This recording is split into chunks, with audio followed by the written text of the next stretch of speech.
melanjutkan acaranya. Nah, seru kan?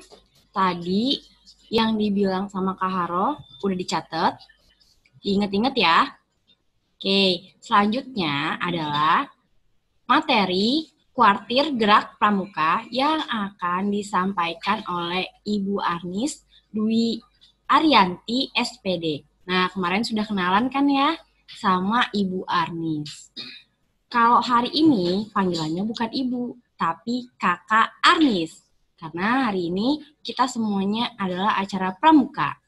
Nah, anak-anak Ibu yang Ibu cintai, Ibu ingatkan sekali lagi, fokus dalam mengikuti materi MPLS hari ini.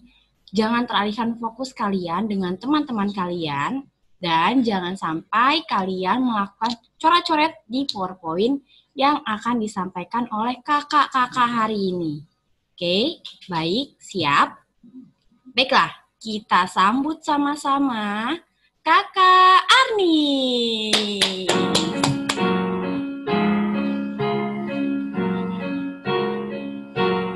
Kami anak-anak yang ada di desa ini berjanji untuk meneruskan cita-cita bangsa, membangun negeri tempat dibesarkan oleh ayah bundaku tercinta. Aku akan belajar menuntut ilmu yang tinggi sebagai bekal jika aku sudah dewasa, dengan segenap jiwa dan ragaku ini pada desaku aku berbakti. Sawah ladang membentang api, gunung berjajar memagari, sungai nan jernih membasahi bumi, ku syukuri nikmat alam ini. Kami anak-anak yang ada di desa ini berjanji untuk meneruskan cita-cita bangsa, membangun negeri tempat dibesarkan pada desaku aku berbakti.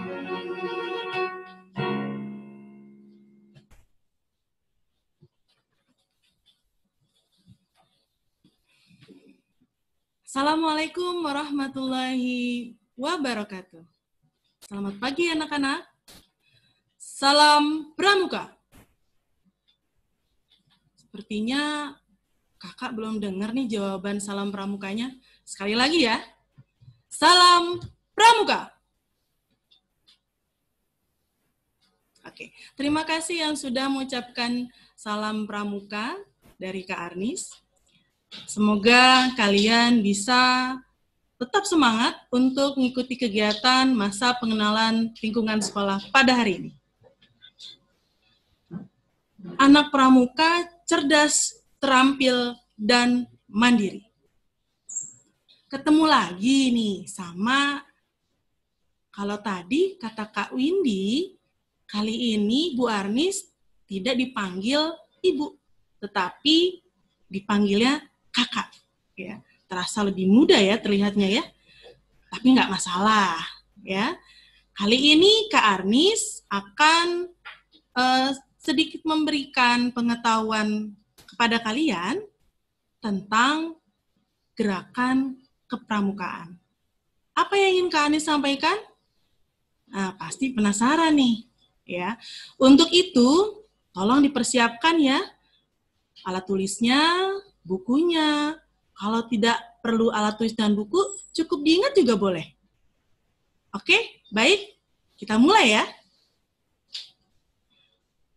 materi yang Kak Arnis sampaikan adalah,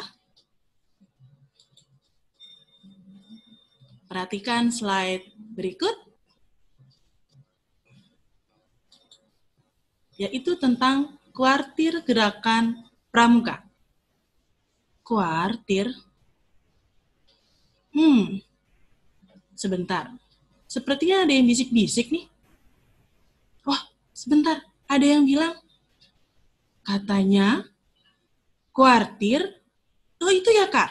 Kuartir itu kalau kita pesan barang, kemudian datang ke rumah. Barangnya dikirim. Itu kuartir ya, Kak? Oh, bukan. Itu kurir. Sebentar. Ada lagi nih yang bisik-bisik. Kakak, kuartir itu ya, Kak? Kalau kita kirim WA, terus nggak dibaca, status kita nggak dilihat. Itu kuartir ya, Kak? Bukan, itu blokir. Wah, sepertinya masih banyak anak nih yang belum tahu ya apa itu kuartir.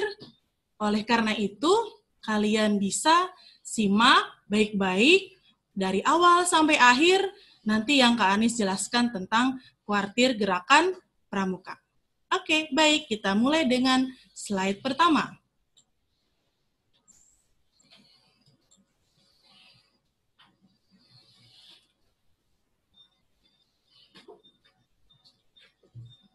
Oke, baik. Kuartir, kalau dilihat dalam segi pengertian, kuartir itu adalah suatu badan atau organisasi pengelola gerakan pramuka. Oh, begitu ya. Berarti pramuka itu punya organisasi ya. Kalau pramuka punya organisasi, berarti pramuka itu nanti terdiri dari memiliki struktur organisasi, punya kepengurusan, punya program, dan lain sebagainya. Oke, berarti kakak ulang kembali ya. Kuartir adalah suatu badan atau organisasi pengelola gerakan pramuka. Oke, baik. Karena tadi kakak bilang kuartir itu adalah merupakan organisasi, kita bisa lihat nih struktur organisasi dari kuartir.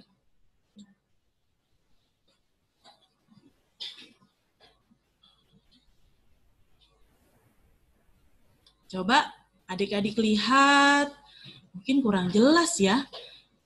Kalau dilihat sepintas, struktur organisasi kuartir ini sangat lengkap ya. Di antaranya adalah ada susunan yang paling atas, yaitu adalah kuarnas. Lalu yang kedua adalah kuarda. Yang ketiga adalah kuarcap. Yang berikutnya kuaran, dan struktur yang paling bawah itu adalah gugus depan. Kalau kalian kurang jelas dengan struktur organisasi yang Kak Anis sampaikan ini, Kak Anis akan membahas satu persatu, biar kalian paham struktur organisasi kuartir gerakan pramuka. Oke, lanjut.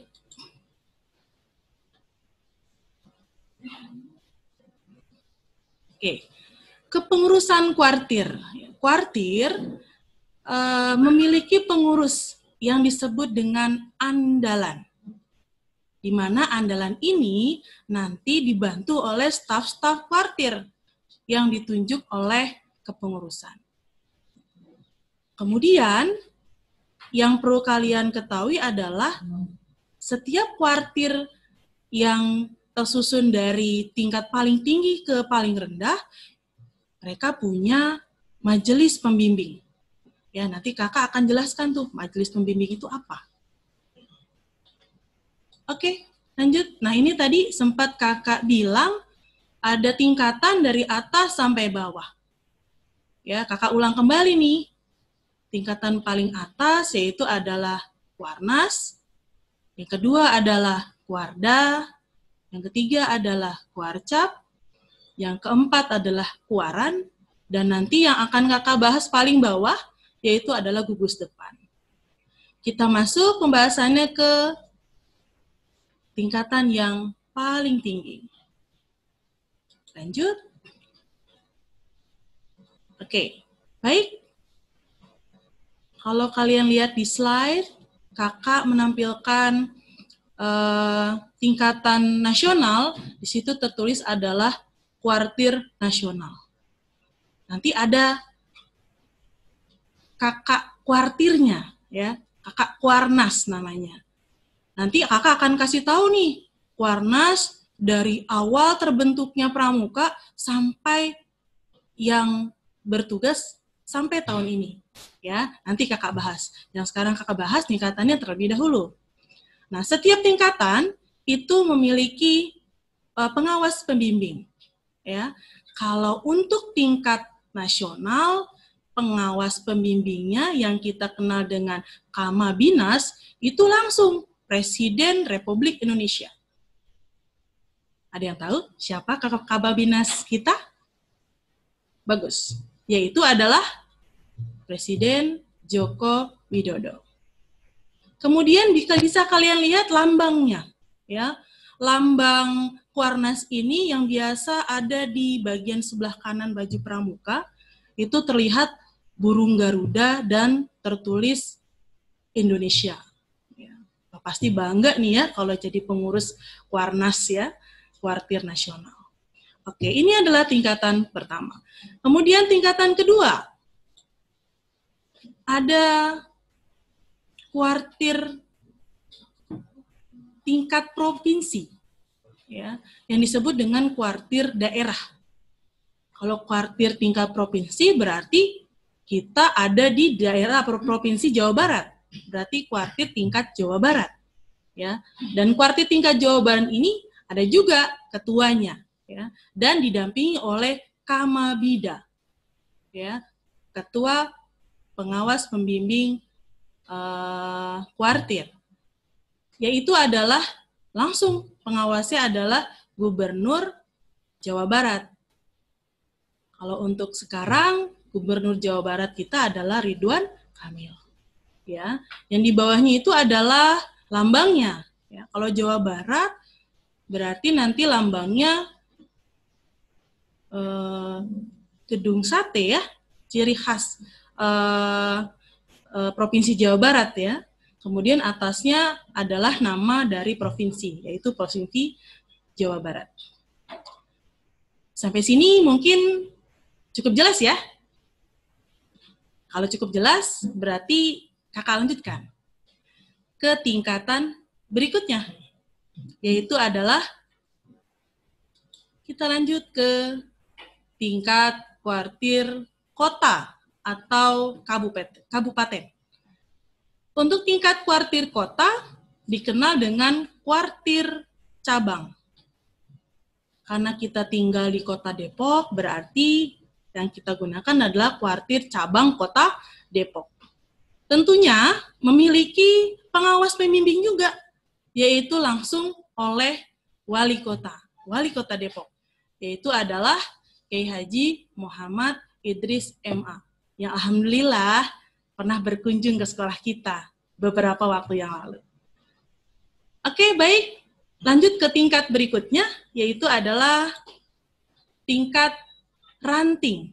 Nah, tingkat ranting ini ada di tingkat kecamatan, ya, dan memiliki pengawas pembimbingnya, yaitu adalah langsung kalau kita tinggal di Kecamatan Sukmajaya seperti di sekolah kita ini, kecamatannya Kecamatan Sukmajaya, maka kamabirannya adalah Bapak Tito Ahmad Riyadi, yaitu adalah camat Kecamatan Sukmajaya. Cukup jelas ya? Oke, kalau cukup jelas berarti bisa kakak lanjut ke tingkatan yang paling bawah. Ya. Apa itu tingkatan paling bawah? Nah, tingkatan ini yang sepertinya yang sudah kalian semua ketahui nih. Karena pada saat di SD mungkin sudah pernah ikut kegiatan pramuka, tahu sedikit tentang tingkatan kuartir paling bawah ini, yaitu adalah di tingkat lingkungan masyarakat, sekolah atau perguruan tinggi yang disebut dengan gugus depan. Sedangkan majelis pembimbingnya yaitu adalah tokoh masyarakat atau kepala sekolah. Kalau pramukanya ada di sekolah, berarti kamabigusnya adalah kepala sekolah. Ya, tapi ingat, meskipun kepala sekolah menjadi kamabigus, tapi tetap aturan organisasi kebijakan-kebijakannya mengikuti aturan dari kuartir. Jadi bukan atas keputusan kepala sekolah. Kemudian, yang seperti kalian ketahui nih, kalau di gugus depan itu ada tingkatnya lagi ternyata. Ya, ada tingkatan siaga, penggalang, penegak, dan pandega. Kok sepertinya saya pernah dengar ya, Kak? Betul, karena tadi sebelum Kak Arnis menyampaikan materi ini, ada Kak Haroh tuh yang memberikan materi tentang apa yo? Iya, sejarah pramuka. Tapi untuk lebih jelasnya lagi, biar kalian punya banyak ilmu tentang kepramukaan, Kakak juga akan membahas lagi nih tentang tingkatan pramuka di gugus depan. Oke, kita lanjutkan kembali. Masih semangat? Pastinya masih ya, karena anak pramuka cerdas, terampil, dan mandiri. Oke, lanjut, next. Nah, seperti yang tadi Kak Arnis janjikan, ya, bahwa di setiap kuartir ada ketuanya. Nah, Kak Arnis mau kasih tahu di tingkatan paling atas yang disebut dengan Kak Kuarnas, tapi Kakak mau kasih tahu Kak Kuarnas dari pertama terbentuknya pramuka sampai Kak Kuarnas yang sekarang. Oke, baik. Kalian sudah lihat ya di slide yang Kak Arnis sampaikan ini ada beberapa Kak Kuarnas. Yang pertama adalah Kak Kuarnas ke-1, yaitu adalah Sri Sultan Hamengkubuwono ke-10. Sepertinya saya pernah dengar, Kak. Iya, betul. Oh iya, kok Kak Arnis jadi salah ya? Mohon maaf ya. Kak Arnis ralat. Sri Sultan Hamengkubuwono ke-9. Ya, ternyata kamu lebih pintar ya. Kok tahu kamu? Ya, tadi kan udah dapat materi ya dari Kak Haroh ya. Oke. Sri Sultan Hamengkubuwono ke-9 ini cukup berjasa ya. Betul ya. Kenapa? Karena beliau adalah salah satu pendiri pepramukaan Indonesia yang pertama ya, yang mendirikan gerakan pramuka. Maka beliau disebut dengan Bapak Pramuka Indonesia. Wah, siapa yang nggak bangga ya? Kemudian dilanjutkan dengan Kak Kuarnas kedua, ada Letjen M. Sarbini. Beliau menduduki jabatan dari tahun 1974 sampai 1978. Kemudian ada Kak Kuarnas yang ketiga, yaitu adalah Letjen Masudi, dari 1978 sampai 1993. Nah, yang keempat, Letjen Himawan Sutanto. Dari tahun 1993 sampai 1998. Wah, kalau kalian bisa mendudukin seperti mereka, mungkin sangat bangga ya orang tua kalian ya. Baik, Kak Arnis lanjutkan ke slide berikutnya. Tadi baru sampai Kak Kuarnas keempat. Nah, siapakah yang melanjutkan menjadi Kak Kuarnas berikutnya? Oke, kita lihat. Ada Letjen Arifai Harahap, ya, yang mengetuai Kak Kuarnas kelima dari tahun 1998 sampai 2003. Dilanjutkan lagi nih sama Kak Kuarnas ke-6. Yaitu Profesor Dr. Azrul Azwar, MPH. dari tahun 2003 sampai 2013. Nah, kemudian Kak Kuarnas ke-7, kalau dilihat kayaknya saya nggak asing nih Kak, gitu ya. Siapa dia? Yaitu adalah Adiaksa Dao. Ya, dari tahun 2013-2018. Mungkin tidak asing karena beliau pernah menjabat menjadi menteri pada saat itu ya, menjadi pendidikan, olahraga, dan kebudayaan. Oke, lanjut. Nah, 2018 sampai sekarang. Wah, berarti siapa ya? Nah, inilah dia Kak Kuarnas kita yang menjabat sampai sekarang, yaitu adalah, ya, boleh kalian lihat di sana, Komjen Pol Purnawirawan Budiwaseso. Wah, luar biasa ya. Kayaknya kita bangga. Kalau kita lihat dari kepengurusan Kuarnas, sepertinya bukan orang-orang sembarangan ya. Orang-orang hebat ya, yang bisa memimpin sebuah organisasi yang namanya Pramuka. Oke, baik. Perkenalannya mungkin cukup ya untuk para Kuarnas nasional dari awal sampai sekarang. Masih semangat nggak? Pasti ya, masih semangat. Oke, kita lanjutkan. Lanjut. Nah, ini adalah bagian yang harus kakak bahas jauh lebih banyak. Kenapa? Karena kita berada di gugus paling bawah ya, yaitu adalah gugus depan. Mungkin sudah banyak kalian tahu apa itu gugus depan. Ya, boleh Kak Arni sampaikan, gugus depan itu adalah sebuah satuan unit kegiatan kepramukaan yang berada di tingkatan terbawah. Umumnya gugus depan berpangkalan di sekolah atau perguruan tinggi. Ya, tadi sudah sempat kami sampaikan ya. Oke, yang menjadi majelis pembimbing gugus depan disebut dengan Mabigus, yaitu adalah kalau dia di sekolah, yaitu adalah kepala sekolah. Oke, kita lanjutkan. Nah, dalam gugus depan juga ada tingkatan-tingkatannya, ya. Kalau tadi kakak juga mengikuti materinya Kak Haroh, ini sudah disampaikan ya. Tapi nggak apa-apa ya, hanya sekedar mengingatkan, nggak apa-apa, biar kalian tetap ingat. Yaitu adalah pembagiannya adalah 4 tingkatan, yaitu pramuka siaga dari usia 7 sampai 10 tahun, pramuka penggalang 11 sampai 15 tahun, pramuka penegak 16 sampai 20 tahun, dan pramuka pandega 21 sampai 25 tahun.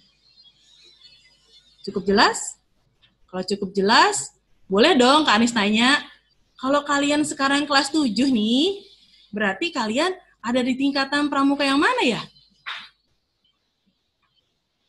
Oke, pasti kalian sudah tahu ya.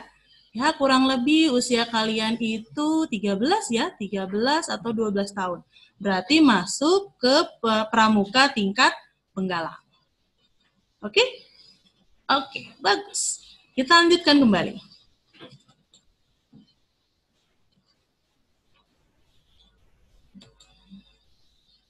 Nah, dalam tingkatan gugus depan di kepramukaan, ternyata ya tidak hanya sekedar hanya tingkatan secara usia, tetapi tingkatan pramuka bisa ada urutannya melalui mengembangkan kecakapan kemampuan, yaitu melalui syarat-syarat kecakapan umum atau SKU. Kalau yang sudah pernah aktif di SD, dulu pernah ya, kalian punya buku SKU, kemudian kalian uji kemampuan masing-masing. Kalau sudah, maksudnya sudah memenuhi semua, nanti kalian bisa naik ke tingkatan berikutnya. Nah, tingkatan itu tuh yang Kak Anis mau sampaikan. Tingkatannya apa saja kalau kita sudah memenuhi syarat-syarat kecakapan umum. Oke, Kak Anis mau tunjukkan nih. Oke. Ini adalah tingkatan kepramukaan di siaga, pramuka siaga, yaitu adalah ada tingkatan mula, bantu, dan tatap. Sedangkan kalau di tingkat pramuka penggalang, ada juga tingkatan, ada 3 juga, yaitu adalah ramu, rakit, dan terap. Nah, bagaimana dengan tingkatan di pramuka penegak? Ternyata ada 2 ya. Ada bantara, ada laksana. Oke, yang terakhir pada pramuka pandega, ya kalau pramuka pandega langsung saja ya, tidak ada tingkatan seperti tadi. Nah, tingkatan-tingkatan pramuka itu bisa kalian lalui dengan memenuhi syarat kecakapan umum. Nanti kalian akan dapat TKU ya, tanda kecakapan umum. Biasanya itu disematkan di sebelah kiri ya, sebelah kiri seragam pramuka kalian. Oke, baik. Masih semangat? Masih lanjut? Oke, kalau masih lanjut, kayaknya sih sedikit lagi nih materinya ya, tapi nggak apa-apa ya. Materi yang kakak sampaikan ini pasti semuanya bisa menambah pengetahuan kalian. Oke, kita kembali ke siaga ya. Di sini kalian lihat ya, ada lingkaran warnanya coklat, barung-barung. Terus sebelah kanannya perindukan. Apa itu? Nah, barung itu adalah tingkatan terkecil di siaga. Jadi kelompok terkecil, bukan tingkatan terkecil, tapi kelompok terkecil. Ya, kelompok terkecil ini disebutnya barung. Satu kelompok biasanya terdiri dari 6 sampai 8 orang. Ya. Kelompok-kelompok barung ini nanti yang disebut dengan perindukan. Ya. Perindukan, dan nanti akan dipilih ketua dari masing-masing barung ini ya, pemimpin barung. Kemudian yang berikutnya adalah next. Nah, di sini yang penggalang mungkin sesuai dengan tingkatan sekolah di SMP PGRI Depok 2 Tengah, yaitu adalah penggalang. Nah, di sini kalian lihat ada regu-regu, beberapa regu, kemudian ada pangkalan. Jadi kalau di tingkat penggalang, satuan terkecilnya itu disebutnya barung. Regu. Ya. Di setiap regu ini nanti terdiri dari 6 sampai 8 orang. Ya. Kemudian dihimpun barung-barung ini yang disebut perindukan. Pangkalan, ya. Pangkalan. Kalau perindukan tadi yang siaga ya. Oke. Kemudian yang berikutnya adalah penegak, ya. Satuan terkecil di penegak yaitu adalah sangga. Ya, beberapa sangga kurang lebih 6 sampai 8 orang nanti dikumpulkan yang disebut dengan ambalan. Next. Iya. Kalau pandega pemahamannya agak berbeda ya.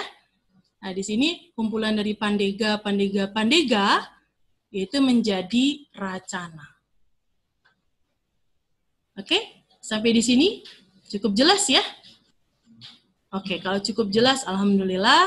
Kita lanjutkan. Nah, ini hanya sekedar tambahan saja bahwa organisasi kepramukaan ini